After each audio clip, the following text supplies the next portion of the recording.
একটি ছোটোখাটো বিষয় নিয়ে যখন কথা বলি তখন দীর্ঘ সময় লেগে যায়। এ কারণে আমাদের ভিডিওতে ভিউজ আসে না।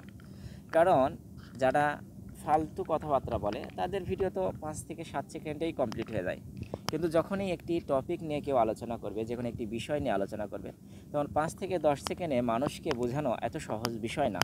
কোনো একটি বিষয় নিয়ে আলোচনা করলে দীর্ঘ সময়, লম্বা সময়ে আলোচনা করতে হয়।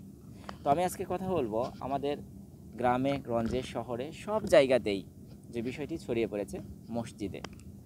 মসজিদের ভিতরে আগে কিন্তু আমরা ছোটোবেলায় দেখছি কখনোই বসে থাকা বা বসে মাটিতে জমিনে বসে বসে সালাত আদায় করেছে। কিন্তু বর্তমানে আধুনিক যুগ এসেছে, তাই আধুনিকের ছোঁয়া কিন্তু মসজিদেও লেগে গেছে। মসজিদে মসজিদে এত চেয়ার, এত টুল রাখা হয়েছে যেখানে মানুষের দাঁড়ানোর জায়গায় নেই। তো আমি বলবো, দেখুন একটি ঘটনা আমি আপনাদের সাথে শেয়ার করি। আপনি যদি সারা জীবন একটা সরকারি চাকরিজীবী, তাদেরকে দিয়েই উদাহরণটা দিই। একটা সরকারি চাকরিজীবী, সে তার 20 থেকে 22 বছর বয়সে চাকরিতে জয়েন করে। সরকারি চাকরির বয়স 30 বছর হয়ে গেলে তার বয়স কিন্তু 50-এর ঊর্ধ্বে হয়ে যায়। তখন কিন্তু সরকার তাকে রিটায়ার্ড দেয় এবং তার বসে বসে সে ঘরে বসে খেতে পারে, তার আর কোনো ডিউটি করতে হয় না। রিটায়ার্ড প্রাপ্ত অফিসারগুলো কিন্তু আধা পেনশন পায়।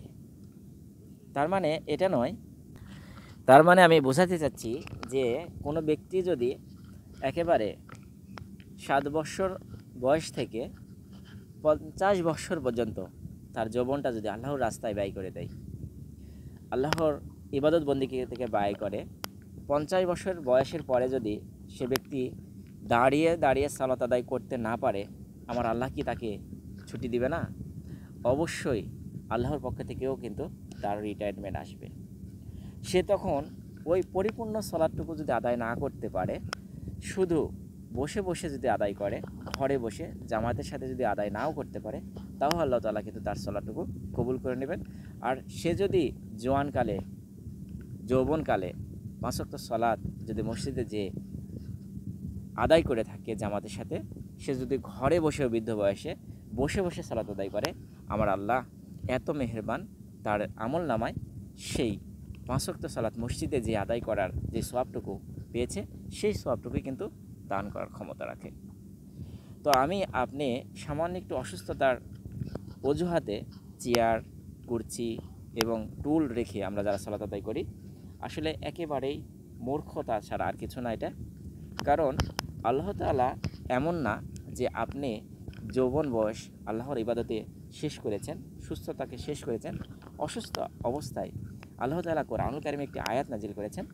আল্লাহ তাআলা কোনো বান্দার উপরেই কিন্তু কখনো জুলুম করেননি বা করবেনও না।